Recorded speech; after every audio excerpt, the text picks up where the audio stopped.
It is another edition of the On the Mic podcast, and we were heavy and present at Bellator 297 in Chicago. And just over a week later, I'm very thankful and grateful. I got to say this. I don't like to play up to every guest that comes on here, but I'm wearing a Nuggets hat. I know he's not a basketball fan. I'm wearing a Nuggets hat. Like 2 minutes before, I was like, damn it, I also have a Colorado Rockies T-shirt I should have worn. I should have just gone full Colorado. But that's neither here or there. I got to play it up for the man fighting out of Colorado, one of the best fighters in the world. Just got a win at Bellator 297. He's still undefeated. Archie Colgan. Archie, how are you? I'm doing well, man. Yeah, you got the whole Nuggets cap on. 303. Let's go. You know, I haven't done a podcast since the NBA Finals, so I was like, you know what? It's just fitting. You know, rock the champs. If you're talking to a future champ, but I got to keep it all in line. But man, what a ride it's been for you so far early on in your career. And I'm going to prop you up a little bit more. That week of coverage for myself personally at Bellator 297, of all the people, and it's no disrespect to any other fighter on the card, and I've had Norbert on this show multiple times. I thought he would make it easier. You're the one who is so chill, so relaxed, and just made, like, talking to you on fight week made me covering fight week. That's the first fight week I ever talked during media day, that I talked during the post-fight pressers. So yeah. I wish there was more calm and chill fighters like you, because it seems like sometimes fighters are just waiting for the wrong questions. Are they just on the edge like the whole time, or like what? I feel, well, you got to think, on Tuesday, Wednesday during media day, you're cutting weight or you're getting ready to cut weight. So you're drained. You really don't want to be there to begin with. And then, Saturday night, you're coming off, or Friday night, you're coming off a huge win. Usually that's why you're talking to the media. And you're either in a lot of pain or you're just like, I don't want to do this. I want to go celebrate. I want to get out of here. Yeah, fair. Nah, I like it. One day the day is going to come where people don't want to talk or have to hear what you want to say.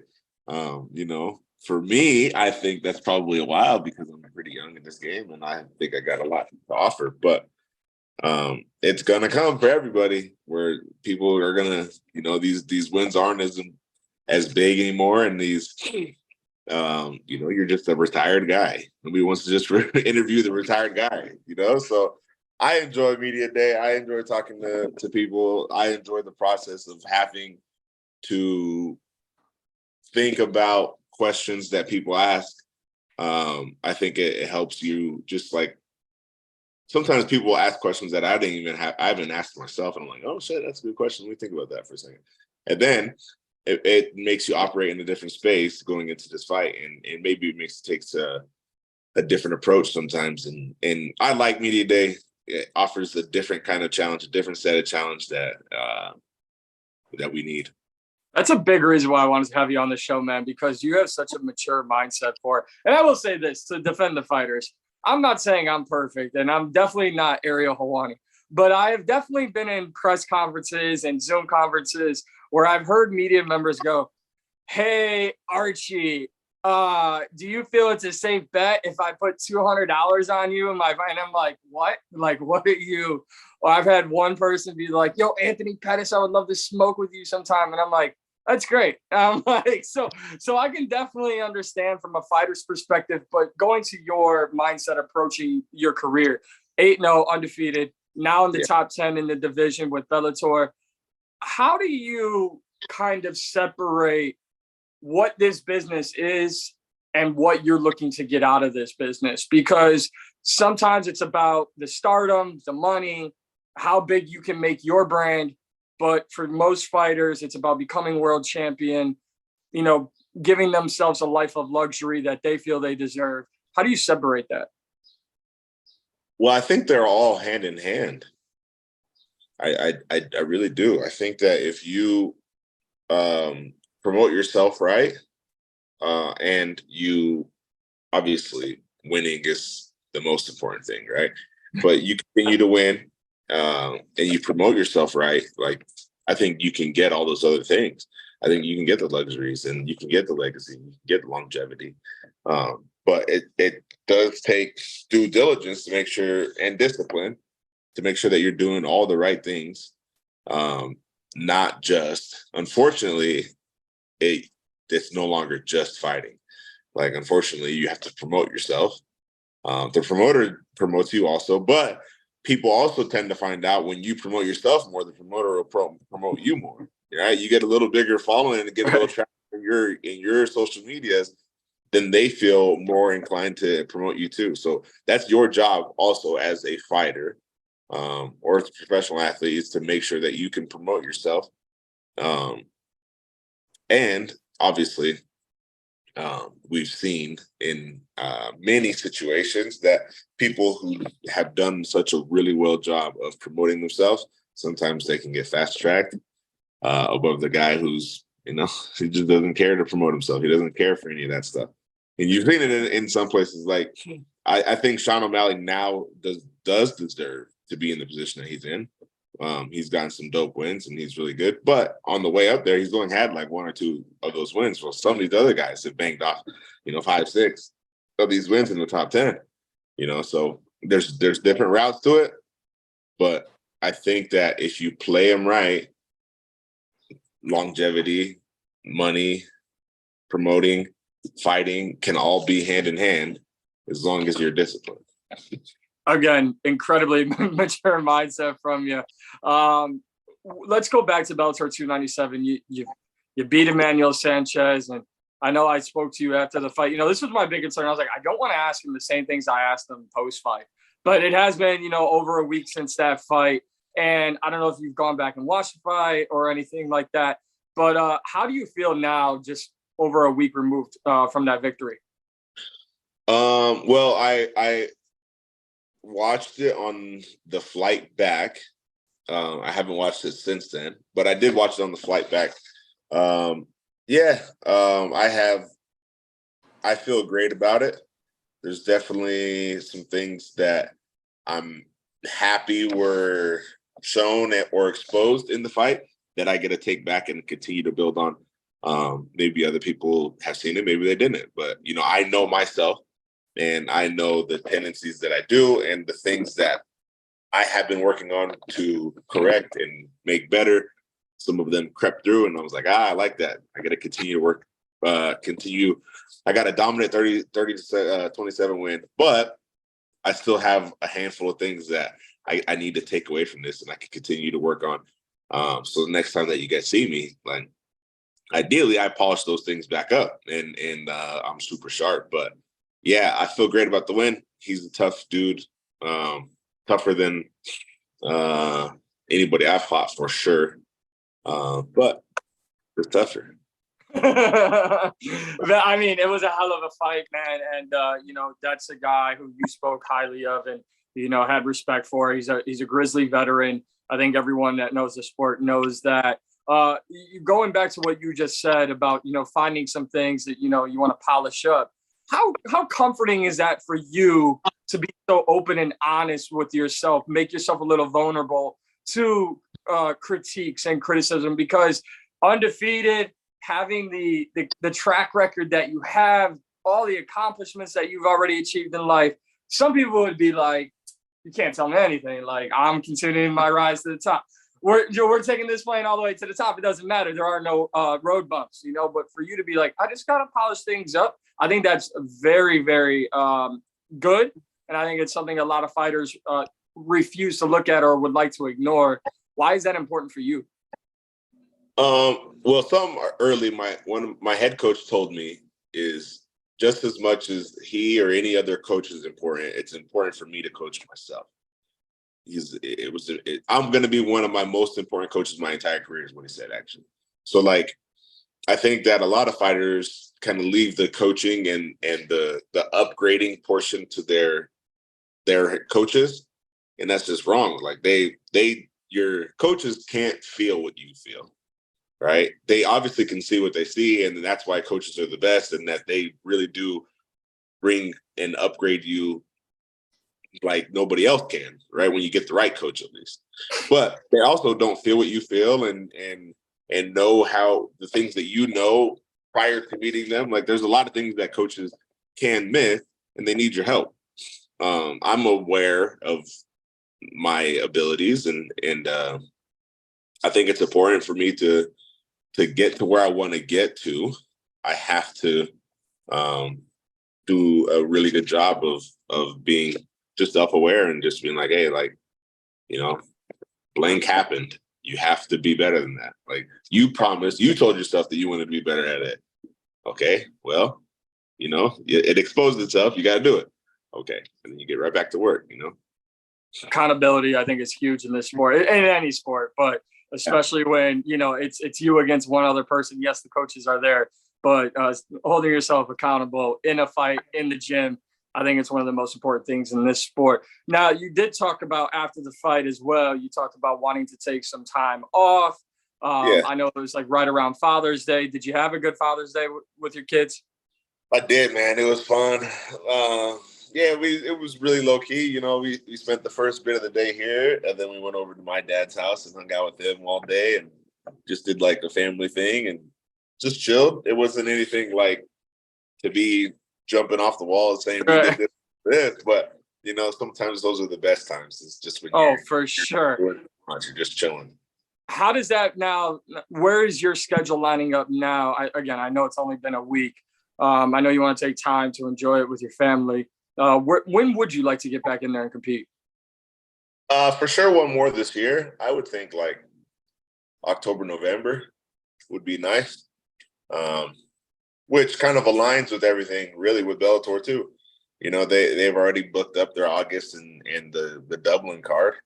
So those things are already booked up, and I'm sure they'll have something in mid-late October and mid-late November. So that kind of falls in line anyway. So either one of those is good for me. I obviously know that there will be shows. I don't have inside information, but I do know they are working on a October event. So that's nice. I will say that I can't confirm. I was not told any inside information. I just do know that they are working on October events. So I'd like to see you back in there. How do you approach your future? Because you mentioned a guy, and I'm not here to dog anybody, but you mentioned a guy earlier, Sean O'Malley. He had his own path, just as you will have your own path. And that path was, and some other fighters have a path of they want to fight 3, 4, 5 times a year. And no matter what promotion they're in, they want to stay active. They think that's the fastest way to the top. Other fighters want to take a more calculated approach to say, I'm only going to fight maybe 2, maybe 3 times a year, but it's going to be bigger names, bigger opportunities. How are you looking at your future for the end of this year in 2024? Well, I think that eventually in my career, I'm gonna face both of those oppositions that you were just talking about. Like, I think that right now, I think a lot of people kind of forget. Like, I've only been a professional MMA fighter for 2 years. You know, like literally 2 years ago, I was probably at this point, I had just won my second fight. You know, March of 21 I made my pro debut. So like, I have not been fighting that long. And I think that activity for people who are in my situation are super important. I think it's like, it's a key to becoming and getting to the step that we all want to get to, a world champion, or, you know, knocking off all these wins and knocking on the door, at least of title contention, whatever that is. But like, a lot of people I feel like are young, and they're taking the route that you're just talking about. Like, they're trying to take 2 fights a year and figure it out. And you're like, bro, like that doesn't help you fast track anything. Like, you don't get to promote yourself more because you're less time in people's public eye. You're not getting more cage experience. Like, you're training, yeah, and you're sparring and you're doing those things, but you're skipping out on probably one of the most important things, is like actually physically being out there half naked in front of thousands of people. You know, that's the feeling, with the pumped up of adrenaline and knowing that this guy wants to clean out your sparring partner with shin guards and puffy gloves and grease up. He's trying to take care of it. You know, like, I have to be in touch with that feeling. And I feel like the only way to truly do that is to be active, to put myself in those situations, to continue to get better opponents every time. Continue to challenge myself.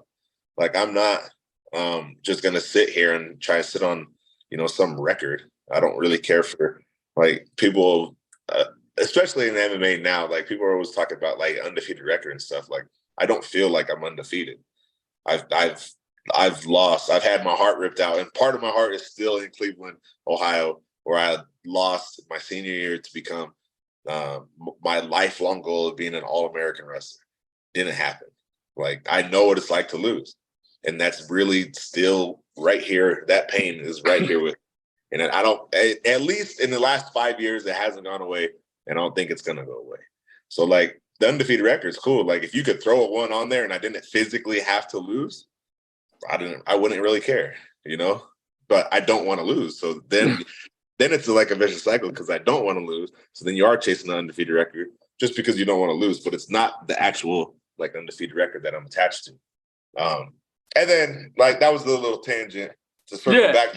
Like I think eventually when you get into the higher ranks, there's only a few fights that do make sense. So then it does become a 2-fight thing a year because you know you don't want to just at this point in my career, I'm open to fight anybody. Right. And then once you get to the higher ranks, you know, if you get to number 4, maybe you want to fight 5 or 6, but most likely you want to fight 3, 2, or 1, you know, and sometimes those guys get booked up. So then that pushes you out 6 months, which then means you only get 1 or 2 of those a year. I wasn't expecting to ask you this, but you brought it up.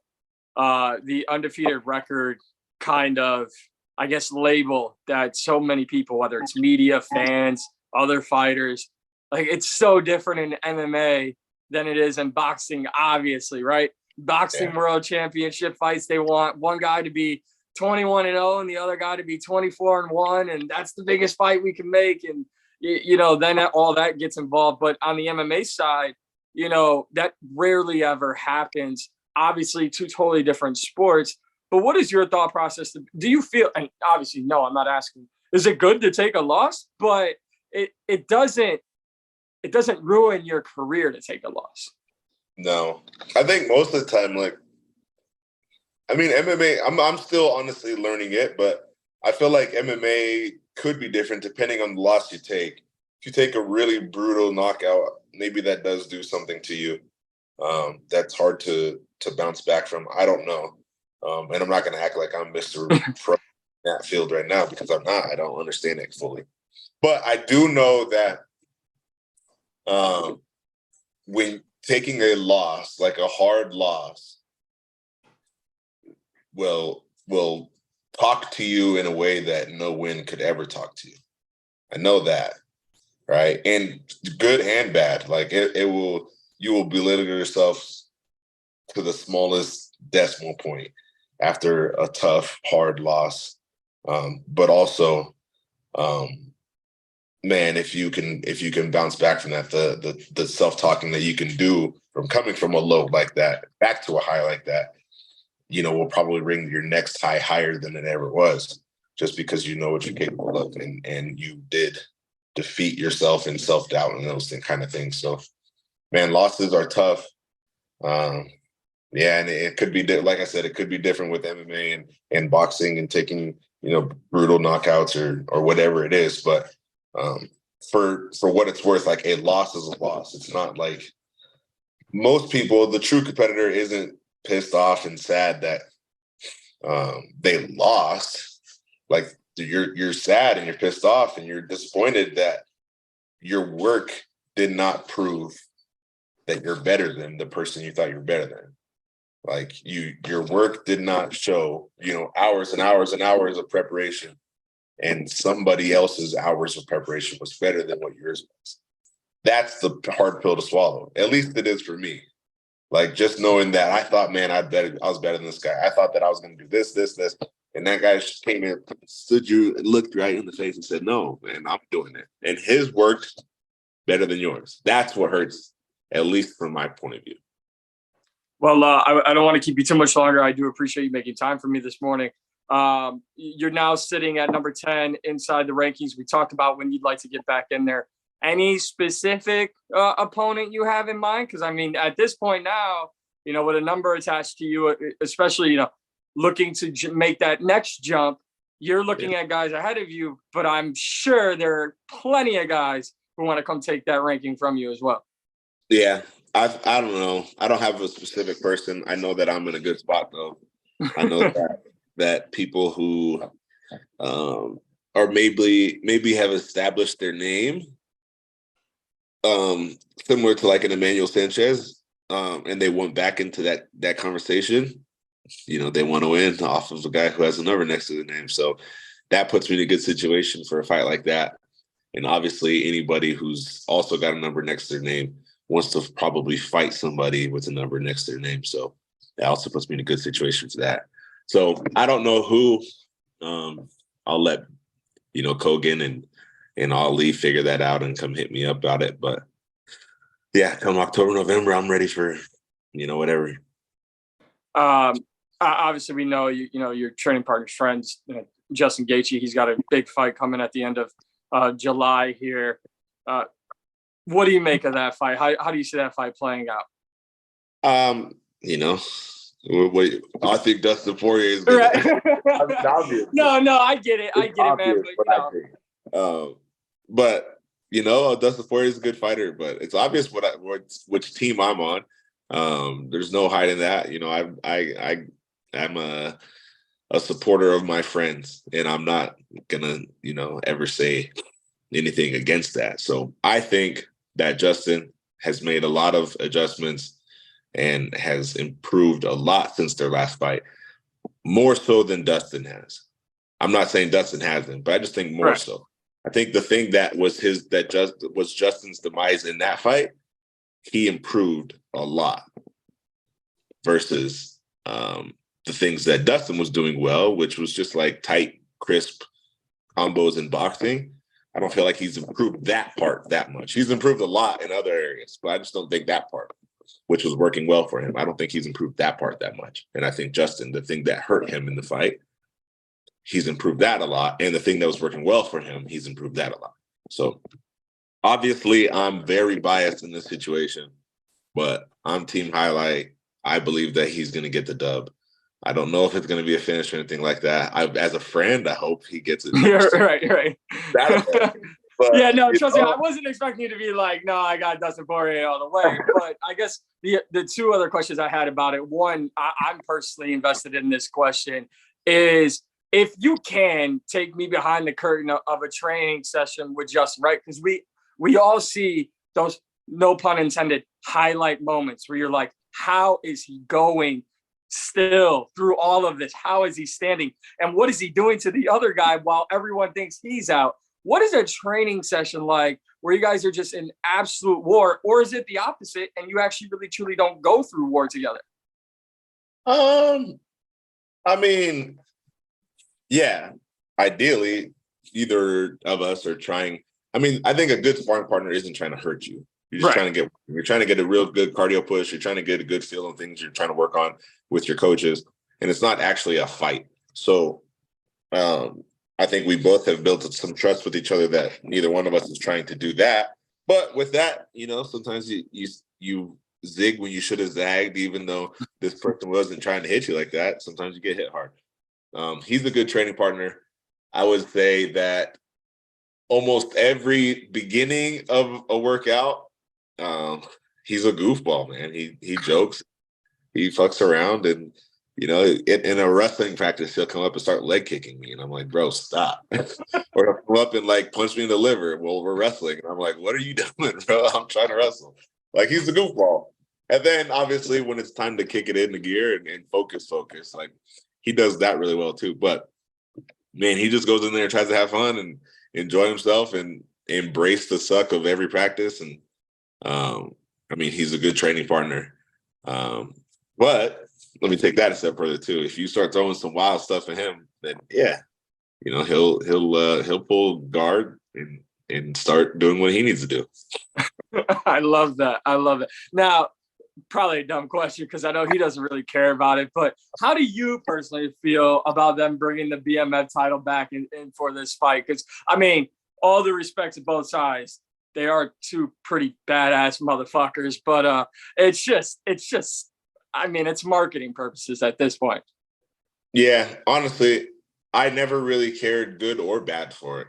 I never was like, oh, this is some bullshit belt, and they're fighting for this belt. It doesn't even make sense. I never was like that. I was like, cool. Like, I don't know. I was just indifferent the entire time. Like when Diaz and Masvidal was fighting for it, I was just like, this is kind of cool. You know, they're like branching off and bringing in The Rock, and you know, he's walking out the belt. He's got his own walkout music. Yeah, it's not lightweight champion or welterweight champion. You know, it's not that, but I don't know. It's kind of its own little thing. And like we were saying earlier, like you got to try and elevate some sort of promoting. UFC found a way to promote themselves in a different way than just than just the plain old championship fight. So it's different. I don't have any bad intention or feeling towards it. I think it's cool. I think it's more cool now that one of my friends is fighting for it. But even before then, I never was against it, really. I just thought, like, yeah, these guys aren't as good as the champion, but it's pretty cool that they're fighting for it. You know, at the time, neither one of them were as good as Kamaru, but it was cool that they're fighting for a belt, and they're probably making more money, and they're getting this massive card, and again, a lot of attractions to the sport. Speaking of, I don't have to tell you this, but obviously, you know, when Kamaru fought George, he was saying, bring that belt. I'm taking that belt. I mean, kind of, he already did that. So, like, have Kamaru and Justin talked about that? If Justin comes in with it, if he beats Dustin, is that going to have some beef? Like, how is that going to go between them two? I don't know. Maybe, yeah. Did Kamaru sign off on this fight? Like, I know Dana did, but did Kamaru Usman sign off on the belt? No, Kamaru said he's got that stuff at home still. No, I don't know, man. I don't know. Like, I'm sure that we'll all have a good laugh about it. Yeah, I don't know. One of the last ones here for you, and I really appreciate it. You're part of a great, not only team as far as your camp, but your management team. I know. I'll tell you a quick funny story. Obviously, not a lot of people get to see everything I say on Press Row, but at Bellator 297, if I couldn't have found a bigger college frat boy in the crowd, I couldn't have found a bigger frat boy in the crowd who was screaming at Ali at the top of his lungs about Conor McGregor this and Conor McGregor that. And I understand it comes with the territory. But the way Ali just stood there in his $100,000 suit or whatever it was and just smiled and shrugged it off, man. But, you know, whatever people, the public say about Ali is one thing, but there's no denying what he does for his fighters, how he treats them, the way everyone feels like family around him, and how he makes everyone get better by working with each other. How big, as someone who, again, like you said earlier, made his pro debut in March 2021, he's inside the top 10 in Bellator lightweight division in 2023. You're with the right management team. How essential has that been to you so far in your career? It's been well, first of all, I didn't start off with Ali. I switched. I had between my third and fourth fight, I switched management with him. And yeah, I mean, basically, like you're saying, I come from a good team, and it's really from there doing it. Justin and Kamaru had my back, and they're like, hey, you know, I think this is a good decision for your career. And if you want to maximize your earning potential with money and like all of that stuff, I think this is a great decision. And I just trust them. I just trusted them. I didn't understand why they would lead me astray and tell me this if that's not truly what they felt was right. So I trusted them, and yeah, you know, the rest is history. You know, I banged off a bunch of fights in a year and a half. And yeah, now I'm sitting here in the top 10. 2 years ago when I made my debut, if you had told me, hey, 2 years you're going to be in the top 10 of Bellator, I would have been like, nah, man, I don't know about that. I don't know about that. Like, not that I didn't believe that I was capable of it, but I was like, you know, that's going to take some work. And then you just wake up over and over and over again, and then you're like, oh, shit, here I am, top 10. Here you are. How do you feel about your relationship with Bellator? Obviously, they love homegrown talent. They love finding guys and being able to look back. And, you know, AJ McKee is probably the best example. Yeah. I know during your fight week, there was so much said about Patricio Pitbull and the Bellator GOAT, but I would probably, in my opinion, say AJ McKee is the best example of homegrown Bellator talent. Yourself now being in that same mix. What's your relationship like with Bellator, and what have they meant to you? Well, I like the team a lot. I like coming into fight week to see, Gio. She works backstage. A lot of people don't know of her probably, but she works backstage. She's dope. Gloria and obviously Mr. Burt. Burt makes fight week now. Like seeing his face and hearing his voice and getting a dap up and a hug from him is like, it's almost like your grandpa doing it to you. He's dope. Like he makes fight week. So Bellator, and obviously I've built a good relationship with Colgan. And so I'm happy with my decision. I'm happy where I'm at. I'm happy that I'm chasing to capture this Bellator belt. Bellator has been really good by me. They've kept me busy. Obviously have gotten me paid and, continue to give me challenges and opportunities to build my career. So shout out to Bellator. I'm happy to be part of the family. Does Archie Colgan fight for the belt in 2024? I don't know, maybe early 25, but in the next year or two, yeah, 2 years. In the next 2 years, we'll say for sure. Well, man, I think the future is very bright for you. I appreciate you making all the time, and I'm just making a public call here. They need to get you on the commentary desk because this conversation was very smooth, very easy. I enjoyed it. I hope you did too, and I hope you'll be back before your next fight, whenever that is announced. But no, I think you could break down fights. I think I like the way you approach the fight game. So we need you on some commentary. I agree. No, if you got a foot in the door, put that door open for me because I don't know how big my voice is, but I'll make it known. I'll make it known. But in all seriousness, Archie, thank you so much for giving me so much of your time this morning. I can't wait to see what's next for you. And like I said, hopefully we talk again before your next fight. Yes, sir. Look forward to it. Thank you.